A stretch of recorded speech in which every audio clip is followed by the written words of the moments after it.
Hello, नमस्कार, सत श्री अकाल, अस्सलाम वालेकुम। कैसे हैं जनाब? तो साहब मॉनसून सेशन पानी में बह गया। तो साहब कल मैं गलत था, मैं सोच रहा था अगस्त 14 तक ये सेशन चलेगा सेशन, और 2 दिन अभी सरकार के पास हैं। देखते हैं डीलिमिटेशन लाती है नहीं लाती, और मास्टर स्ट्रोक मार पाती या नहीं मार पाती।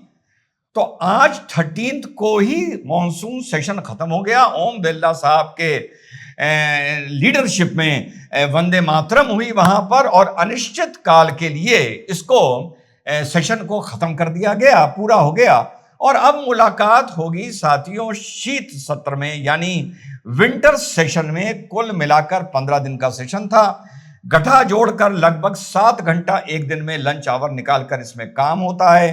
तो 15 दिन को आप 7 देख लें, लगभग 100 घंटा काम होता है। लोकसभा में काम हुआ 15 घंटा 36 मिनट, और राज्यसभा में काम हुआ 24 घंटा 21 मिनट। और कुल मिलाकर कुछ, एक तो अनफेयर मींस का जो पेपर लीक का वो बिल पास हो पाया, वंदे मातरम पास हो पाया, उसके बाद नंबर ऑफ जजेस ये सब पास हो पाए। रेलेवेंट बिल जो थे जिस पर दो की देश की नजर थी, एक एफसीआरए था और एक डीलिमिटेशन था, वो पास नहीं हो पाए। और एक लोकतांत्रिक भारत में एक नई चीज देखने को मिली कि विपक्ष ने ये बोल दिया है कि हमें आपकी अब बात ही नहीं सुननी। और मुझे ये लगता है कि विपक्ष इस नतीजे पर पहुंच चुका है कि अब ये लड़ाई मीडिया, इंस्टाग्राम, यूथ, सड़क, पार्क, जंतर मंतर ही पर तुम लड़ सकते हो, और प्योर पॉलिटिकली तर्क को लेकर आप अब लोकसभा और राज्यसभा में नहीं लड़ सकते। भाई पूरी लड़ाई शुरू हुई लीक को लेकर, लीक पे कानून आ गया, टास्क फोर्स आ गई, आपके मंत्री जी हट गए। उसके बाद साफ साफ अमित शाह जी ने कहा कि भाई ऐसा है कि हम आपके सारे सवालों का जवाब देना चाहते हैं।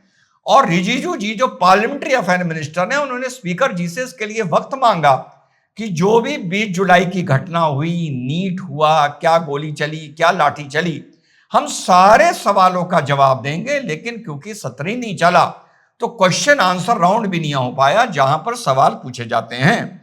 तो आइए देखते हैं कि पहले अमित शाह जी ने क्या बात बोली और उसके जवाब में फिर राहुल गांधी क्या बोला। देखिए, सबसे पहले तो लापता, भाग गए, भगोड़े हैं, इस प्रकार की भाषा भारत की सार्वजनिक जीवन में और संसदीय जीवन में अभी अभी सुनाई पड़ती है। जब से संसद सत्र शुरू हुआ तब से लगातार मैं संसद में आता हूं, मेरी चैम्बर में बैठा हूं। चूंकि संसद भवन के अंदर विपक्ष संसद को चलने ही नहीं दे रहा है, दोनों गृहों में, तो कोई जाकर क्या करेगा। जहां तक चर्चा का सवाल है, सरकार की ओर से किरण रिजिजू जी ने, जो हमारे पार्लियामेंट्री अफेयर्स मिनिस्टर है, उन्होंने बहुत स्पष्ट कर दिया है कि जो नीट आंदोलन के छात्र प्रदर्शन पर सभी प्रकार की चर्चा करने के लिए सरकार तैयार है, और चर्चा के लिए समय सुनिश्चित किया जाए और विपक्ष तैयार हो जाए। पहले तो ये यही मांग कर रहे थे, हमने हाँ बोल दिया। मेरी ओर से भी मैंने कह दिया है कि मैं किसी भी सवाल का जवाब देने के लिए संसद में तैयार हूं, मगर वो चर्चा ही नहीं होने देना चाहते। जी हाँ साथियों, वो चर्चा ही नहीं होना देना चाहते। जो अभी मैंने आप लोगों से बात बोली कि एक नई चीज शुरू हो गई कि यहां विपक्ष को यह समझ में आ गया है कि अगर आप हमेशा की तरह लोकसभा में भिड़ोगे तो वहां शायद आपको मुंह की खानी पड़े। इससे अच्छा भिड़ो ही ना। और जो जेनजी हो गया, छात्र हो गए, सड़क हो गया, आपकी अपनी पर्सनल प्रेस कॉन्फ्रेंसेस हो गई, इंस्टाग्राम हो गया, अपनी बाइट्स हो गई, आप उसी पर अपनी राजनीति चलाओ। जो भी कामयाबी है वहीं से अब मिलती हुई साथियों नजर आ रही है। और जैसा अमित शाह जी ने कहा कि अगर सत्र चलना ही नहीं था, वहां बैठ के मैं क्या करता, मैं रोज वहां पर आता था। और यह फैक्ट है कि वो वहां पर आते थे। रिपोर्ट्स इस बात की गवाही दे रही हैं। अब सुनते हैं राहुल गांधी ने क्या बोला, और साथ साथ आप राहुल गांधी की एरोगेंस देखिएगा मीडिया के प्रति, किस तरह से ही इज फीलिंग एम्बोल्डेंड, यानी किस तरीके से राहुल को अब यह यकीन आने लगा है कि उसका यही नेचर, यही एटीट्यूड उसको एक दिन प्रधानमंत्री की कुर्सी तक ले जाएगा। मैं उसके पॉइंट ऑफ व्यू से बात कर रहा हूं, सुनिए। हमने खारगे जी और मैंने प्रेस कॉन्फ्रेंस किया, बाकी ऑपोजिशन ने क्लियरली बोला है We are not interested in listening to Mr. Amit Shah's imagination. We are not interested in him giving us a lecture or a discussion. We are interested in one simple thing. माने अब लोकसभा में जो मंत्री खड़े होकर अपनी बात रखता था या बहस होती थी किसी भी मुद्दे पर, उस पूरे सिस्टम को राहुल गांधी ने नकार दिया है। कम से कम इस 15, 16, 18 दिन बिल्कुल नकार दिया है। और वो साफ बोल रहा है कि वो एक लेक्चर है जो हमें नहीं सुनना। और वो ही एक जगह है जहां लोकतंत्र में विपक्ष और सत्तारूढ़ पार्टी आमने सामने आ सकती है और एक दूसरे को घेर सकते हैं। तो ये एक ऐसा लॉकजैम हो गया है साथियों, जो पूरी डेमोक्रेटिक सेटअप ही अब देश का खतरे में बड़े सटल तरीके से, बड़े अजीब तरीके से खतरे में पड़ता हुआ नजर आ रहा है साथियों। आगे चलिए। We are interested in one simple thing. And when I say we, I mean the younger generation of this country. Who shot those? Rahul Gandhi खुद कह रहा है कि व्हेन आई से वी, तो it means the younger generation of the country. अरे younger generation से साथियों याद आया, आप ये देख रहे हैं कि 15 अगस्त की मिशन भारत में तैयारियां चल रही हैं साथियों, और इसमें एक बड़ी अजीब चीज आपने नोटिस नहीं करी होगी, और इस तरह से गांव की एक पीढ़ी को आपका भाई आपकी मदद से तैयार कर रहा है। नोटिस नहीं करी ना? थोड़ा सा जूम करके देखिए तो आपको पता चल जाएगा।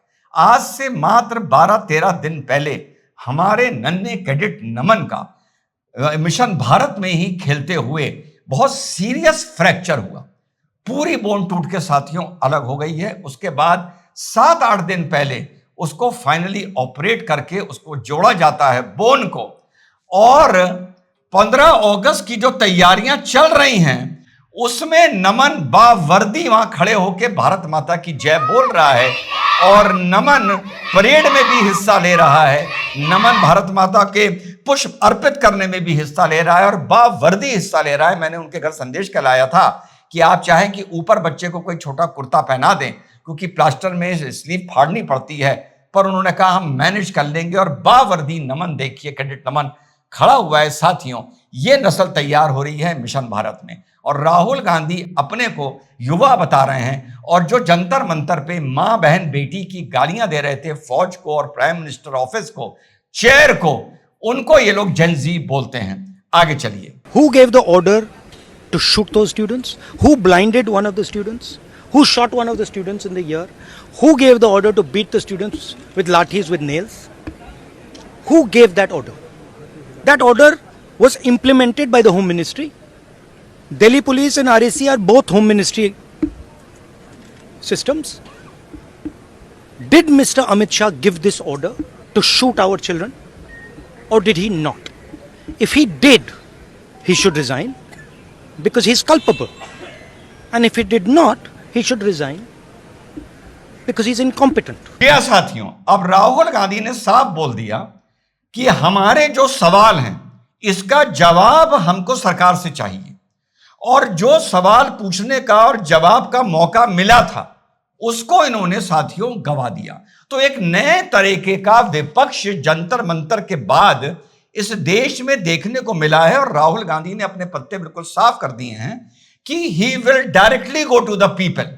बिल्कुल क्लियर बता रहा हूं, और मुझे आपसे कोई बात ही अब नहीं करनी है। और इधर अभिजीत दीपके ने भी अनाउंस कर दिया है कि 2.0 फिर से आने वाला है। अब सरकार, उनका यह आरोप है कि सरकार कोई उनको हॉल जो भी वो बुक कर रहे हैं कहीं भी उनकी बुकिंग नहीं हो पा रही है, और वहां पर जो ओनर्स हैं उनको डराया धमकाया जा रहा है। अगर सरकार ये कर रही है तो इस पे मेरा जवाब सुन लीजिए, बड़ी बेवकूफी की बात है।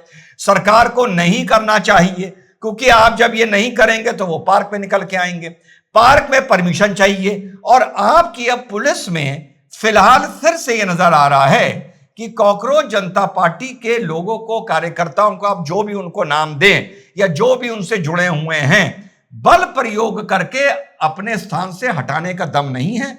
ये कल देख लिया गया, कल ये 300-400 लोग एक पार्क में जाकर बैठ के सभा करने लगे। सेंसिटिव टाइम चल रहा है, सेंसिटिव इशू है, लोग इनको वहां से हटाने के लिए गए, लेकिन पुलिस ने उन लोगों की कोई ऐसी मदद साथियों नहीं करी है। अब नजर यह आ रहा है कि जंतर मंतर जो एफसीआरए बिल टाला गया, डीलिमिटेशन टाला गया। डीलिमिटेशन हम मान सकते हैं 360 के सिलसिले में टाला गया। एफसीआरए जो टाला गया शायद वो डीलिमिटेशन के मारे ही टाला गया, या इनके कुछ घटक दल यानी एनडीए के ही कुछ घटक दल उसके लिए तैयार नहीं थे, तो इन्होंने उसमें कदम पीछे ले लिए। कल मैंने बोला था डीलिमिटेशन आता है, पास होता है तो सरकार का मास्टर स्ट्रोक है, अगर डीलिमिटेशन नहीं आ पाता है, सत्र खत्म हो जाता है, तो फिलहाल मानेंगे कि सरकार जबरदस्त बैकफुट पर है। पर देखना यह है बैकफुट से कि जंतर मंतर अगर 2.0, वैसे तो उन्होंने इतनी बड़ी स्कीम डाल दी है पूरे देश के सरकारी स्कूलों में संदेश पहुंचाने की, अगर ये सड़कों पर उतरते हैं, जंतर मंतर की परमिशन नहीं मिलती है और 5-10 हजार आदमी किसी बड़े पार्क में जमा हो जाता है, तो क्या पुलिस बल प्रयोग करके इन लोगों को वहां से लाठी बजाकर हटाएगी? फिलहाल जो मुझे हालात नजर आ रहे हैं वो ये नजर आ रहे हैं कि नहीं, सरकार इतनी बैकफुट पर है कि जंतर मंतर 2.0, भले वो जंतर मंतर पे हो या कहीं इधर उधर हो, आप भाव समझ जाइएगा मैं क्या कह रहा हूं, सरकार लठ बजाकर इन लोगों को हटाने की स्थिति में नहीं है, क्योंकि अब राजनीति सड़क पर आ गई है और सड़क पर सरकार बैकफुट पर है, कोई माने या ना माने। जय हिंद, वंदे मातरम, खुदा हाफिज।